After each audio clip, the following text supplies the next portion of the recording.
గణేష, నీకో సంతోషకరమైన వార్త తెలుసా? తెలియకపోతే విను. దేవా ఇంటికి తిరిగి వస్తున్నాడు. మనందరం కలిసి వాడిని వెంట పెట్టుకు రావాలి. నువ్వే ముందుండాలి. ఏంటి గణేష మాట్లాడు? అరే, నువ్వు గణేష్ కాదా?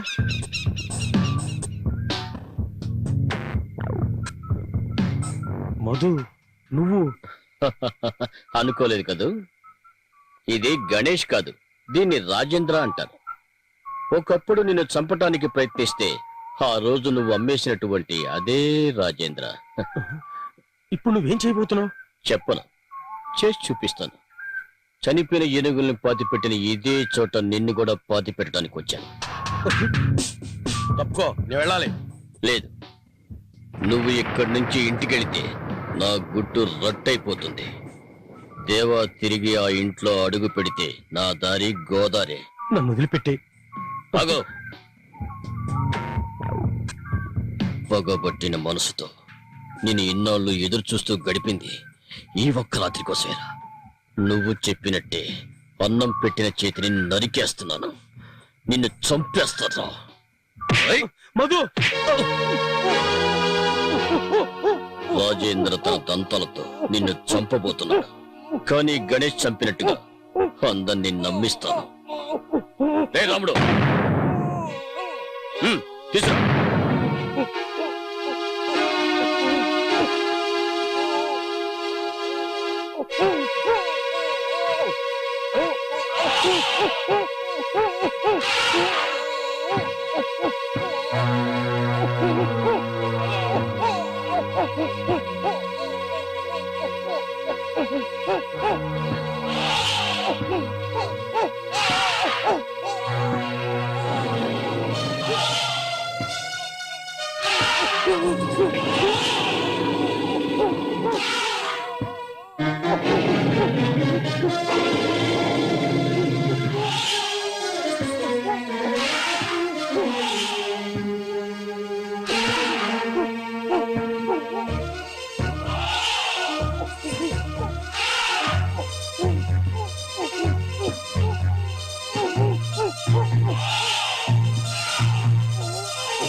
బాబు చూడాలి.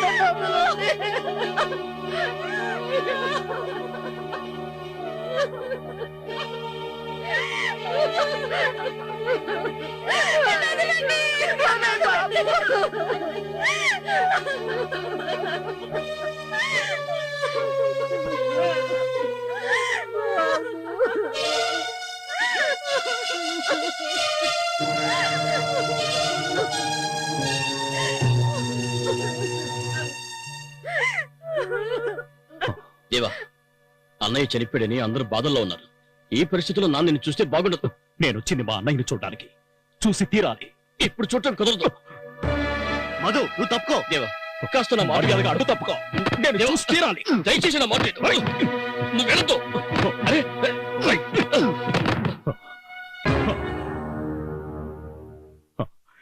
నీ సొంత అన్నయ్యని చివరి చూపు చుట్టానికి వచ్చి నువ్వు ఇక్కడ గొడవ చేస్తున్నావంటే ఆపు. నువ్వు చూడటానికి వీల్లేదు. నానా, ఒరేయ్, నువ్వు చేసిన దురాఘాతాల వల్ల ఈ ఇంటికి ఎలాంటి అనర్థాలు దాపరించాయో మీరు నన్ను ఎన్నైనా తిట్టండి, ఏమైనా చేయండి, అన్నిటికీ నన్ను మన్నించి నా యందు దయ ఉంచి ఒక్కసారి నా అన్నయ్యను చివరి చూపు చూడనివ్వండి. వద్దు. అక్కడ నా కొడుకు శవం దగ్గర నువ్వు ఇంకో నాటకం ఆడితే అది చూసి తట్టుకునే శక్తి నాకు లేదురా. నా గుండె తలుపులు నీ ముందు నేనెప్పుడో మూసేశాను. ఇక మిగిలింది ఈ ఇంటి తలుపులే. మధు, రా, తలుపు మూసాయి.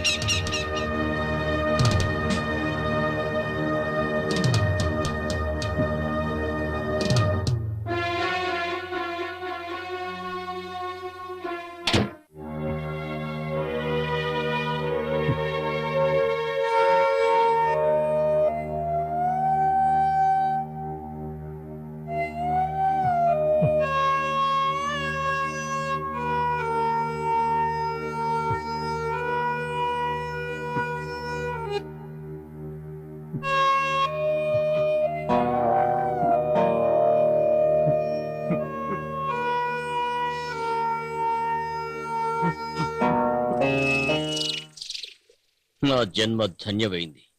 వాడింటి తలుపులు వాడి ముందే నేను మూసేశాను. నేను బయటికి వెళ్లి ఎన్ని ఇబ్బందులు పడ్డానో ఆ పరిస్థితి ఈనాడు వాడికొచ్చింది. ఆ దృశ్యం నువ్వు చూసింటే బాగుండేది శ్యామ్. నేను మూసిన తలుపులు తిరిగి వాడి ముందు తెరవకుండా ఉండటానికి అక్కడ ఇంకో కర్మ కూడా చేయాలి. మధు, ఏంటి నీ ఉద్దేశం? అవును, అన్నయ్య చావుకి కారణం ఆ దేవా అని అందరినీ నమ్మిస్తాను. అంటే సొంత అన్నయ్యని చంపింది దేవా అని. మధు, ఎలా జరుగుతుందనేగా జరగాలి.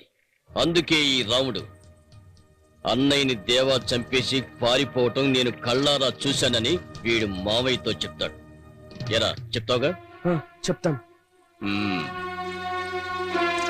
ఇట్రా. మధు, ఇది తమాషా కాదు. చాలా ప్రమాదంలో పడతావు. ఏదైనా తేడా వస్తే మర్డర్ కేసులు ఎరుక్కుంటావు. ఏంటి, నీకు భయంగా ఉందా శ్యామ్? భయం కాదురా. మరి ఇవన్నీ నాకు బాగా తెలుసు. నా జీవితంలో ఇది ఆఖరి పోరాటం. నాకు తోడు ఎవరు లేకపోయినా నేను వెనక్కి తిరిగే సమస్య లేదు. నేను చెప్పేది జాగ్రత్తగా విను. నువ్వు జీవితంలో ఎన్నడూ సరిదిద్దుకోలేనంత తప్పు చేయబోతున్నావు. ఇలా అయితే నేను కొంచెం ఆలోచించుకోవాల్సిందే. ఏంట్రా నువ్వు ఆలోచించేది? చెప్పు. నన్ను మోసం చేసి నన్ను కాదని బయటికి వెళ్ళి బతుకుతావనేనా? మధు, నేను అయితే నీ పద్ధతి మార్చుకో. ఏదైనా కుట్ర పన్నావో నిన్ను నేను వదలను. నువ్వేం చేసినా నేను అనుకుని మాత్రం సాధిస్తాను. అర్థమైందా? లేదు, నేను ఇది నమ్మను. సొంత అన్నయ్యను చంపాడంటే చంపటానికి తోడ్పడ్డాడు. మీ మీద ఒట్టు మావయ్య. ఈ గుళ్ళో ఉన్న దేవత సాక్షిగా చెప్తున్నాను. మధు, నువ్వు ఇంకేది చెప్పినా నేను నమ్ముతాను. కానీ ఈ విషయాన్ని మాత్రం నేను నమ్మను. లేదు, దేవా ఈ పని చేయడు. చేస్తాడు. ముందెన్నడూ చేయలేని పనులని వాడు చేశాడుగా. నాకు తెలుసు మీరిది నమ్మరని. కానీ నా కళ్ళతో చూడకపోయి ఉంటే నేను నమ్మేవాడిని కాదు. ఏం చూసావు? చెప్పు, ఏం చూసావో? ఏనుగు దగ్గర నుంచి పారిపోవటం నేను చూశాను. ఈ రాముడితో చెప్పి చేయించాడు. నిజమా రాముడు? అవునయ్యా, దేవన్న గణేష్ చేత చంపించాడు. చాలు మధు, వాడెందుకురా ఇలాంటి పనులు చేస్తున్నాడు? వాడిని ఇంట్లోంచి గెంటేసినందుకు ప్రతీకారం తీర్చుకున్నాడు. మీకు తెలుసా, అన్నయ్య చనిపోయిన రోజున దేవా దగ్గరికి వెళ్ళాడు. ఈ ఊరి నుంచి అమ్మాయిని తీసుకెళ్లిపో అని చెప్పినందుకు అన్నయ్యతో గొడవ పడ్డాడు వాడు. ఆ రోజు అన్నయ్య గుడి నుంచి ఇంటికి వస్తుండగా నేనే స్వయంగా చూశాను. ఆయన చాలా బాధపడుతున్నట్టు కనిపించాడు. దేవాకి నేను సహాయం చేసినందుకు అన్నయ్య నన్ను తిట్టాడు. కావాలంటే వాడిని ఇప్పుడే పోలీసులకు అప్పగించవచ్చు. కానీ మీ గురించి ఆ పని చేయటం లేదు. ఇప్పుడు వాడు ఏం చేయబోతున్నాడో తెలుసా? మీ ఆస్తిలో వాడికి రావాల్సిన వాటా కోసం కోర్టుకెళ్ళబోతున్నాడు. మీ అందరినీ కాదని వాడు కేవలం ఇదంతా ఆ అమ్మాయి కోసమే చేస్తున్నాడు. లేదు, వాడికి అవకాశం నేనివ్వను. మధు, నా పెద్ద కొడుకు అంత్యక్రియలతో పాటు వాడికి పిండం కూడా పెడతాను. తరువాత నువ్వే ఈ ఆస్తికి వారసుడివి.